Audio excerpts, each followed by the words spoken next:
Marcos, primeiro capítulo de Marcos, no capítulo 1, nós vamos ler apenas um pequeno verso de número 35. Evangelho do Senhor Jesus Cristo, segundo e escrito pelo Marcos, que era o mais novo dos apóstolos, dos discípulos, no versículo de número 35.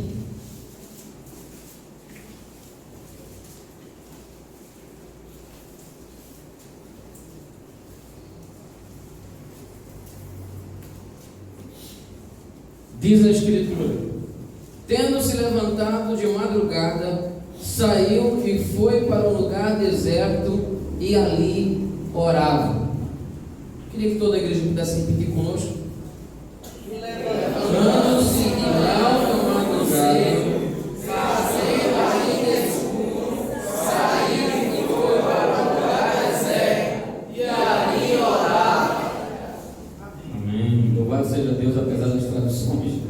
Maravilhoso e eterno Pai, mais uma vez na Tua presença, nós te louvamos pelo privilégio de estarmos aqui reunidos, te louvamos pela Tua palavra impressa e lida nessa noite. Te pedimos o auxílio do Teu Espírito Santo, ao poder ministrar a Tua Santa Palavra com temor diante da Tua face. Peço que o Senhor abra os nossos corações, que o Senhor possa iluminar a nossa mente a compreensão daquilo que o Senhor deseja, e que não seja, ó Deus, a sabedoria humana, o intelecto humano que prevaleça, mas que o Teu Espírito Santo possa falar aos nossos corações aquilo que venha produzir em nós edificação, consolo e exortação, pois esse é o propósito da Tua Santa Palavra. Em o nome santo do Teu Filho Jesus, amém e amém.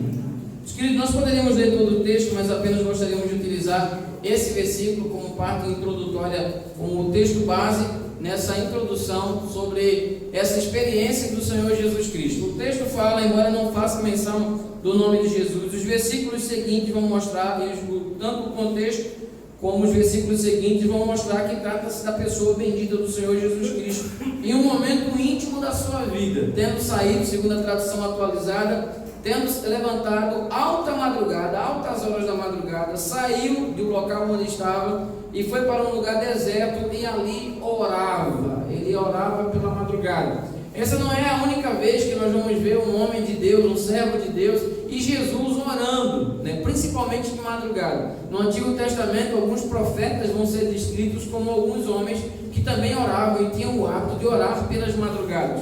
O texto que nós apresentamos nessa noite mostra um momento da intimidade do Senhor Jesus, onde ele se acorda mais cedo, enquanto todos os outros aparentemente estavam dormindo. Ele toma a decisão, sai daquele local onde estava, possivelmente a casa dele ou a casa de alguém, seu parente ou de algum dos seus discípulos, e se vai em direção ao local onde ele possa não ter a presença de ninguém, um lugar deserto, um lugar tranquilo, e ali ele derrama o seu coração na presença de Deus. Há um adágio popular dos nossos dias de que orar de madrugada é bom porque a fila é menor, e de fato o número de pessoas que se propõem a orar nesse período é realmente bastante reduzido. Na verdade, é reduzido o número dos que oram em qualquer hora do dia, mas de madrugada certamente é mais escasso. Mas Jesus deixa mais uma vez esse exemplo, que nós precisamos observar e vê-lo como nosso exemplo perfeito, a quem nós devemos inspirar, a quem nós devemos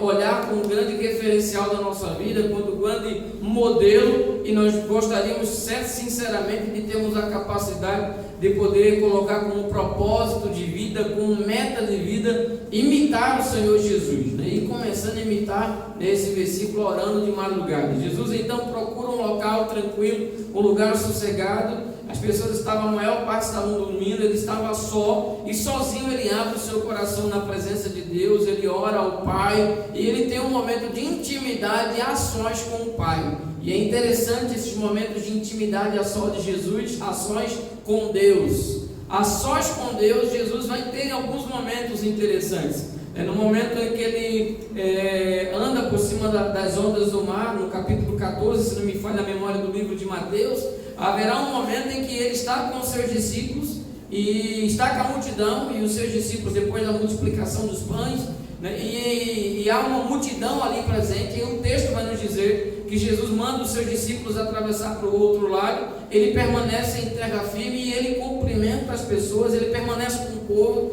Jesus era um líder que se socializava com as pessoas ao seu redor. Jesus não se comportava como uma figura fora do redil, fora, como se fosse de um patamar superior daquelas pessoas.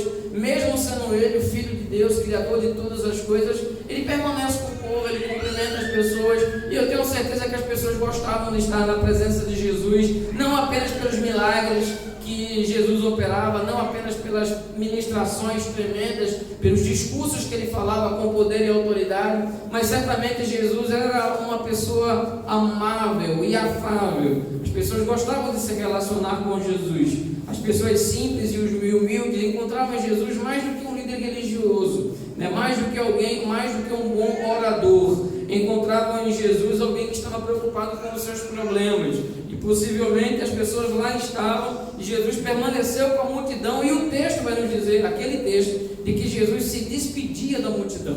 Então Jesus era alguém que se dava bem com os seus discípulos, ele se portava bem com os seus discípulos, e não podia ser diferente, mas ele também se relacionava bem com a multidão, as multidões de pessoas,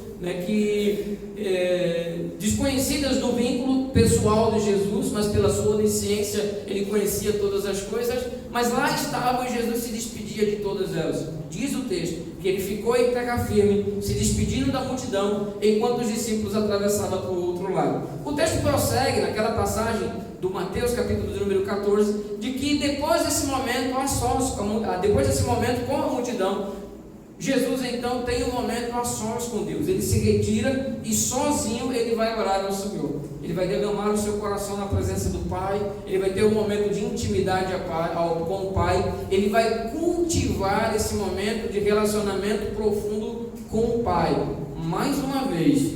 E então, depois desse momento a sós com Deus, ele teve um momento com os seus discípulos, um momento com a multidão, um momento a sós com Deus.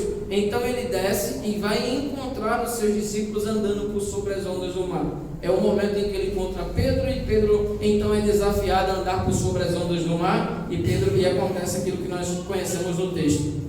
Então, o momento a sós com Deus era um momento que Jesus ele demonstrava em várias passagens, em várias ocasiões, que era algo que fazia parte do dia a dia de Jesus, de ter momentos a sós com o Pai, de ter momentos de intimidade, sozinho com o Pai. E embora ele tenha orado e ensinado os seus discípulos a orar, fico imaginando como teriam sido aquelas orações, que tipo de oração era ele falando com o Pai, se o Pai se apresentava diante dele, ou se ele subia à presença do Pai. Mas enfim, sozinho, sem ninguém ver, sem ninguém observar, sem ter nenhum empecilho ao seu redor, ele vai e ele mantém essa prática de orar sozinho, de orar e procurar ter momentos a sós com seu Pai, É assim que ele chama nas orações, Pai. Ele se refere ao Criador de todas as coisas como Pai,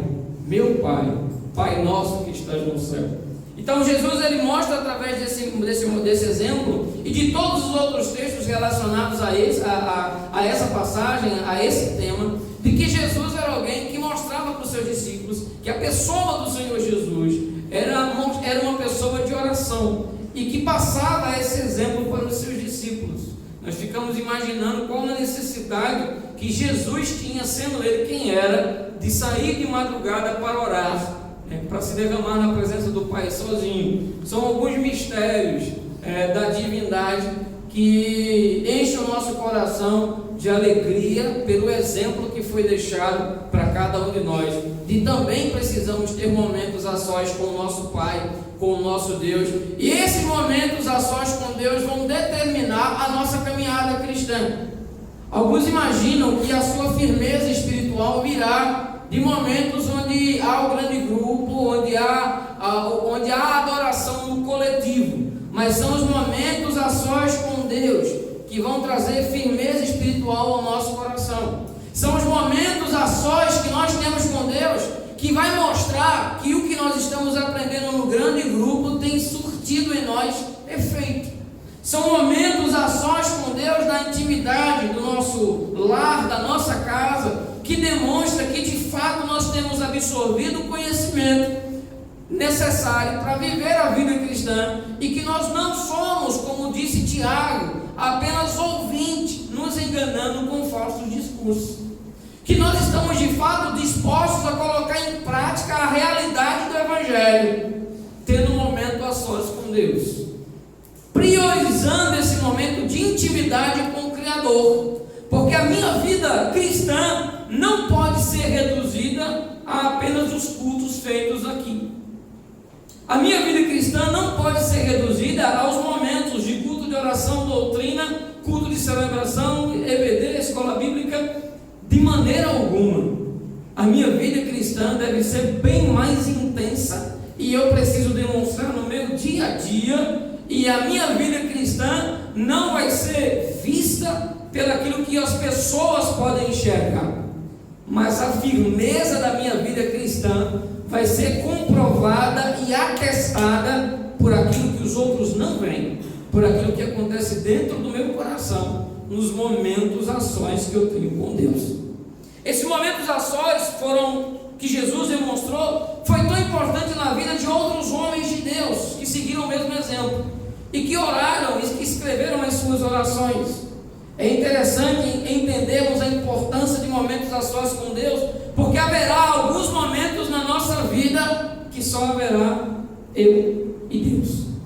Haverá alguns momentos na nossa vida que de maneira inevitável nós sentiremos o peso da solidão, onde os amigos e os familiares podem se esquivar, e nós passamos por algumas circunstâncias que só cabe a cada um de nós.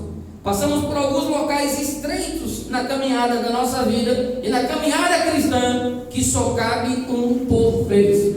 E é nesses momentos que é imprescindível, que fará o total valor, que tipo de relacionamento eu tenho tido com Deus, como ele é valorizado.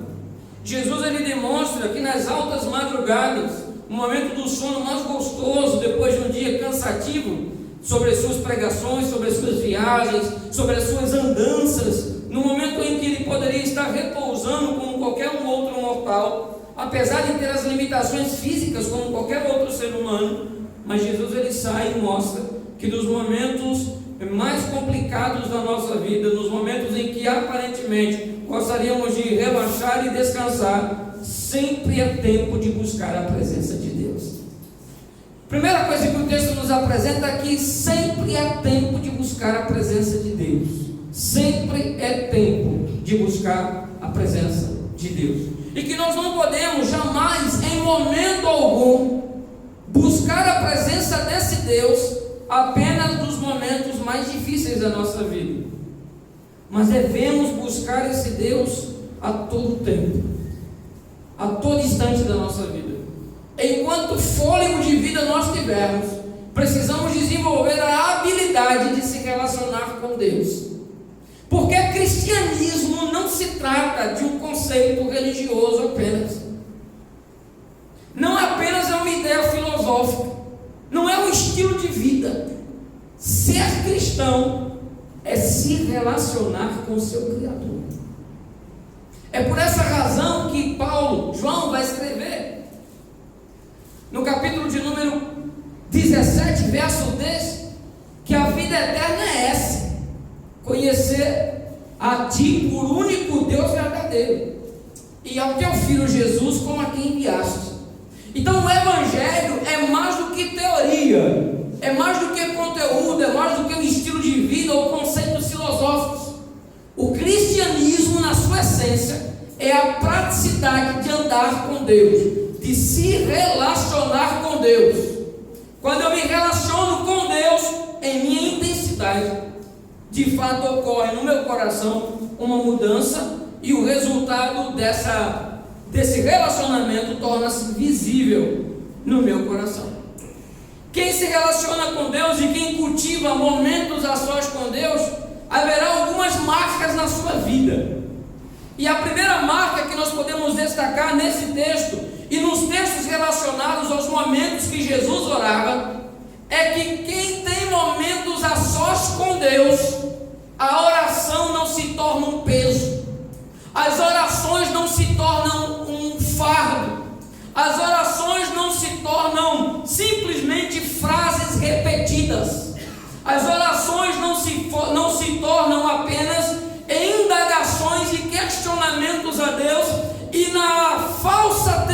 expectativa de tentar convencer Deus que a nossa vontade é melhor que a dele.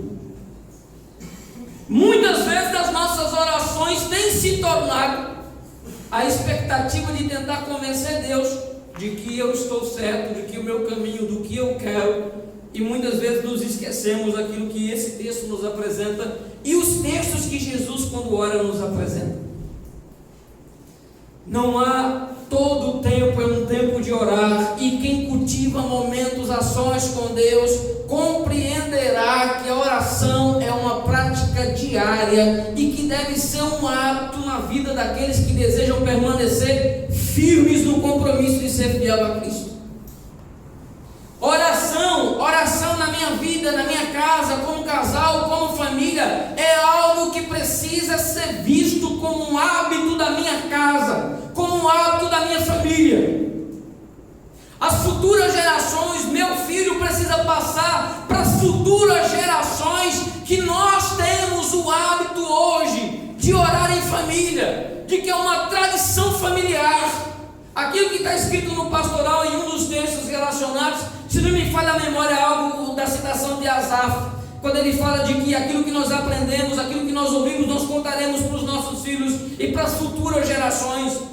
Aqueles que entendem que precisam ter momentos a sós com Deus, desfrutarão esses momentos mais intensamente na sua vida, reconhecerão que precisam de Deus, que depende de Deus, e a oração não vai ser apenas um escape, mas as orações serão o resultado do meu entendimento de que eu preciso me aproximar de Deus, de que eu preciso ter um relacionamento com Deus, de que Deus não pode ser visto por mim apenas como uma caixa de medicamentos, que no momento que tem algum problema eu vou lá e procuro onde está a caixa de medicamentos, a caixa de primeiros socorros. Deus precisa ser visto como prioridade na minha vida. Deus precisa ser visto como aquele que vem antes de todas as coisas. Deus precisa ser visto como aquele que precisa ser consultado em relação às minhas decisões, aos meus projetos, aos meus sonhos. E por essa razão, aquele que tem momento a sós com Deus,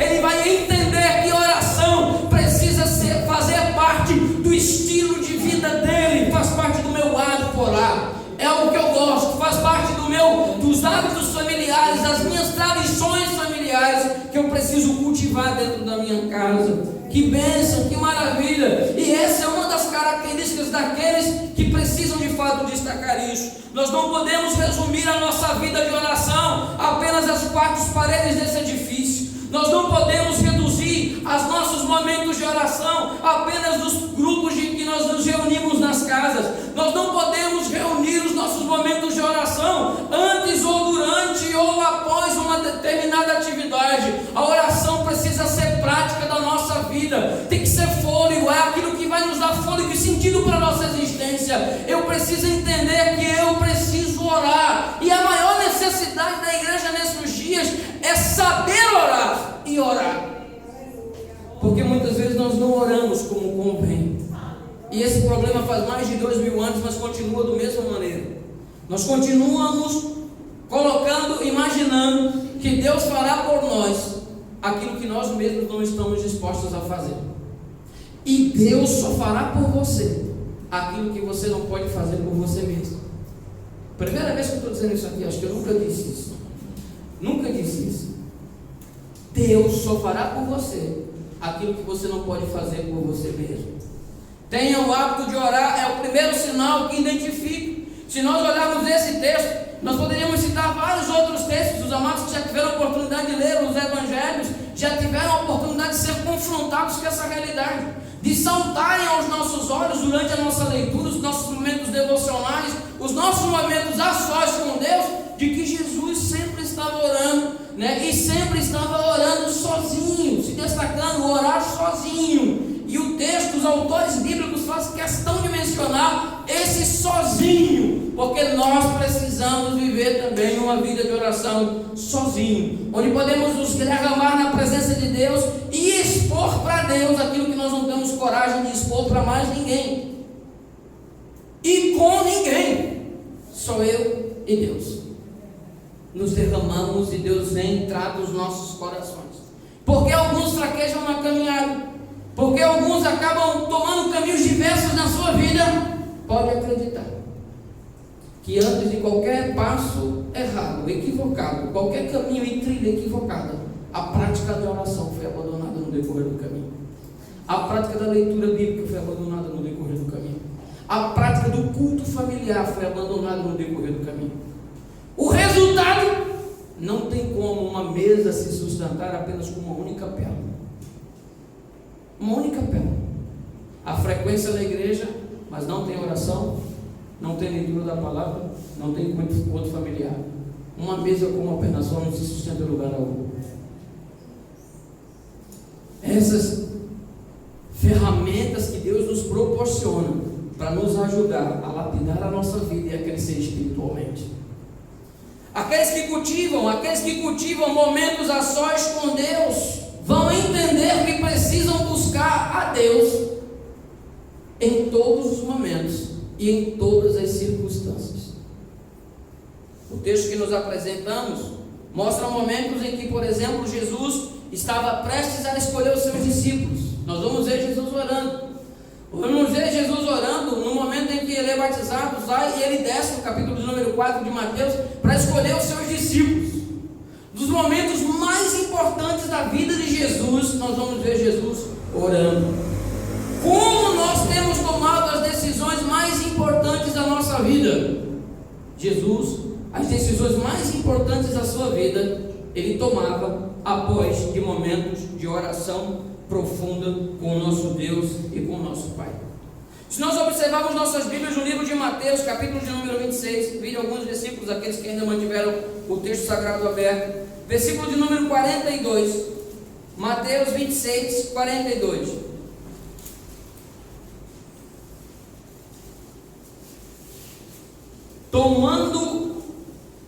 Tornando a retirar-se, orou Jesus de novo, dizendo: Pai, meu Pai, se não é possível, passa de mim este cálice, sem que eu beba. O que ele está falando aqui é o momento que se aproxima, o momento em que ele vai ser levado para julgamento, preso, levado para julgamento, humilhado em praça pública, chicoteado, surrado e, por último, condenado e crucificado.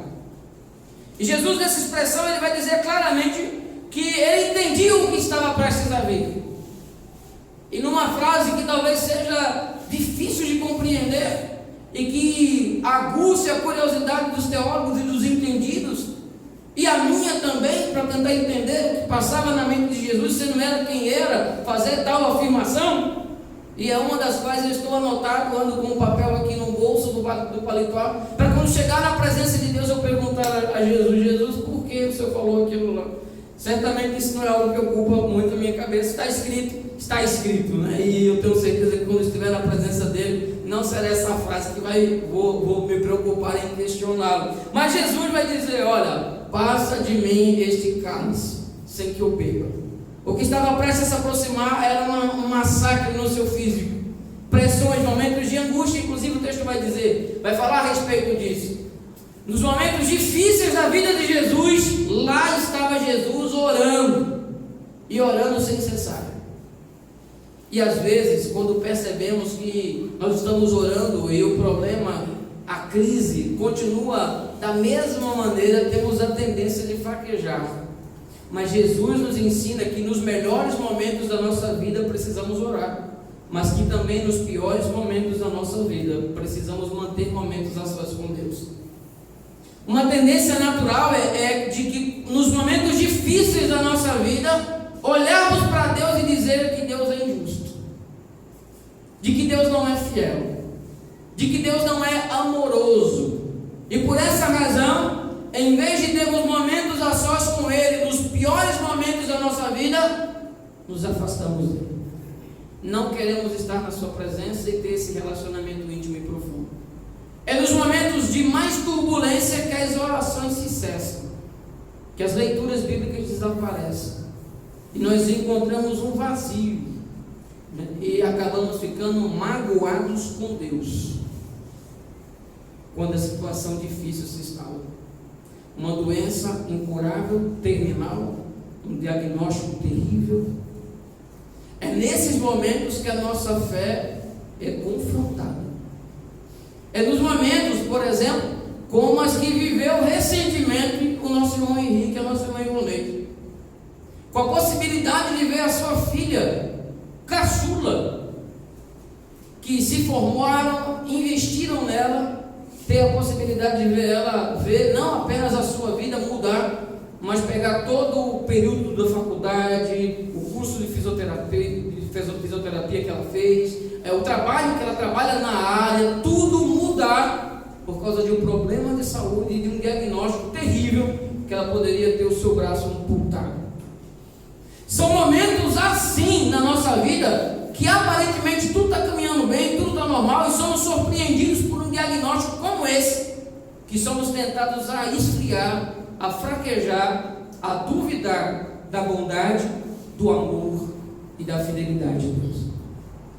Louvo a Deus pelas posturas que eles tiveram e que serve de inspiração para todos nós, que nos momentos mais difíceis da nossa vida precisamos ter momentos a sós com Deus, não duvidar naquilo que nós não entendermos, porque haverá algumas coisas que nós não vamos entender, naquilo que nós não entendemos, naquilo que a nossa mente não consegue alcançar, porque a nossa cabeça é de barro, pequenininha. Tenhamos a certeza de que nós não sabemos agora o porquê de todas as coisas, mas entenderemos depois. Deus conhece tudo e Deus sabe o porquê de todas as coisas. Então, nos melhores momentos da minha vida, eu preciso cultivar momentos a sós com Deus. Mas Jesus, nesse texto que nós acabamos de ler, está prestes a ser preso. Os versículos seguintes vão mostrar isso. Nós lemos o versículo 42, o versículo 47, caminha a turba para prendê-lo, Jesus é preso. No versículo de número 57, ele é apresentado ao Sinédrio. No versículo de número 69, Jesus é negado por Pedro.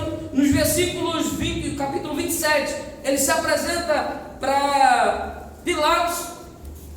E enfim, a condenação e a crucificação nos versículos que se seguem. Nos versículos 47 do capítulo de Mateus, capítulo 27, Jesus então é crucificado. No versículo 23 e no versículo 45 ele vem a falecer, ele vem a dormir, ele vem a entregar o seu espírito ao Senhor. Nos momentos mais difíceis da nossa vida, que direção nós estamos tomando? Que rumo nós estamos tomando?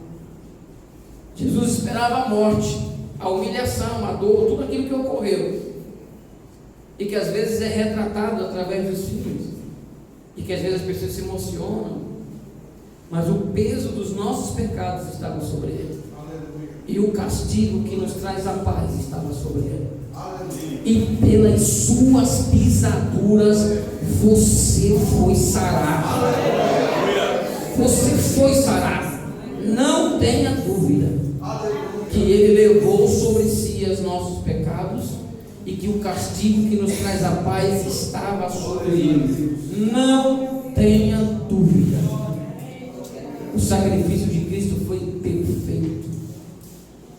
Aqueles que cultivam e entendem que precisam cultivar um relacionamento profundo com Deus, entendem também que precisam submeter-se a Deus. E não é algo fácil. Existem algumas decisões da nossa vida que sem a presença de Deus em nós se tornará quase impossível. Nós não conseguiríamos ter força para prosseguir, para caminhar, para tomar a decisão, para esclarecer o nosso entendimento. Necessário é estarmos com Cristo e Ele possa nos orientar, e fica claro no texto de João que sem Ele nada nós podemos fazer. Aqueles que têm momento a sós com Deus entendem de que a oração não há um tempo certo. Todo tempo, toda hora é um lugar oportuno para buscar a presença de Deus. Aqueles que têm momento a sós com Deus perceberão que oração é um privilégio e precisa ser cultivado como um hábito na nossa vida. Aqueles que têm momentos a sós com Deus perceberão que as orações precisam ser feitas em todas as circunstâncias, nos melhores momentos da minha vida e nos momentos mais nebulosos da minha existência, lá precisa haver momentos de oração. Aquele que tem momentos de oração com Deus, momentos a sós com Deus, tem extrema facilidade de entregar a sua vida à disposição de Deus, a se submeter a Deus. É por isso que o texto vai nos dizer: passa de mim esse cálice sem que eu beba, todavia seja feita a tua vontade e não a minha. Quando temos momentos a sós com Deus, é fácil fazer essa afirmação. Quando temos momentos a sós com Deus, a nossa vida estará lapidada, a nosso caminhar com Cristo estará movendo as nossas emoções, ao ponto de termos a tranquilidade de poder dizer: Pai, seja feita a tua vontade e não a nossa. Eu sei, não tenho dúvida de que há muitos irmãos aqui, como eu por diversas vezes, já fez essa oração a Deus, já fez essa exclamação a Deus: Pai, eu estou orando nesse propósito, mas seja feita a tua vontade e não a minha.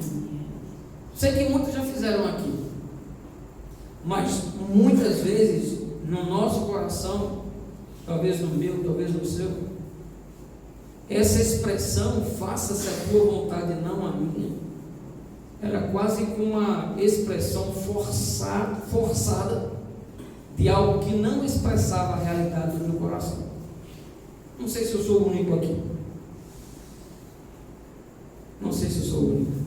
Na verdade a gente está dizendo: Deus, eu estou dizendo isso, mas é para, na verdade, convencer o Senhor que eu penso assim.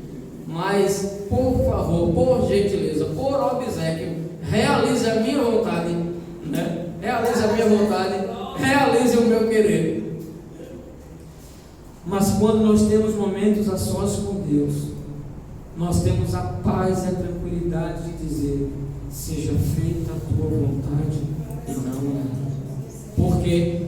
Porque quem tem momentos a sós com Deus, na sua caminhada, já se convenceu que a vontade de Deus é boa, perfeita.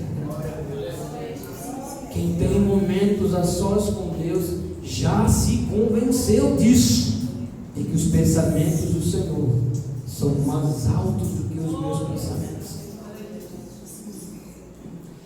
Quem tem momentos a sós com Deus tem tranquilidade para saber que o Senhor tem pensamentos sobre cada um de nós, e pensamentos de bênção, de bem e não de mal, de vida e não de morte, para dar o fim que desejais. Quem tem momentos a sós com Deus e consegue chegar a essa conclusão a partir daquilo que as Escrituras lhe apresentam, e na sua caminhada na presença de Deus, nas suas orações, consegue com muita facilidade, apesar da tristeza algumas vezes no coração, dizer: Pai, seja feita a tua vontade e não a minha, porque eu entendo que a tua vontade é maior, melhor e perfeita na minha vida. Quem tem momentos a sós com Deus vai ter tranquilidade na tomada de decisões. Está na expectativa de tomar alguma decisão?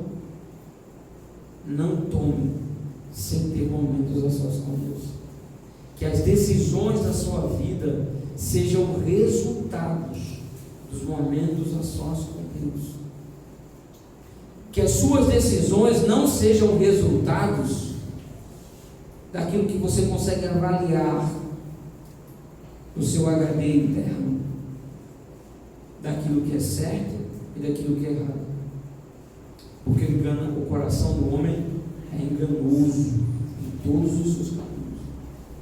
A maneira mais segura de tomar as decisões é apossando-se da vontade de Deus e pedindo a orientação dele na tomada das nossas decisões. Só assim estaremos tomando a decisão certa. Não há uma única pessoa que tome a decisão errada se ela seguir a orientação de Deus. orientação de Deus às vezes não nos leva para jardins floridos. A orientação de Deus às vezes nos leva para alto mar, para ser açoitado pelas ondas. Mais uma vez, Mateus capítulo 14. Foi Jesus que mandou ele atravessar o lago. E foi lá no meio do lago que tudo aconteceu.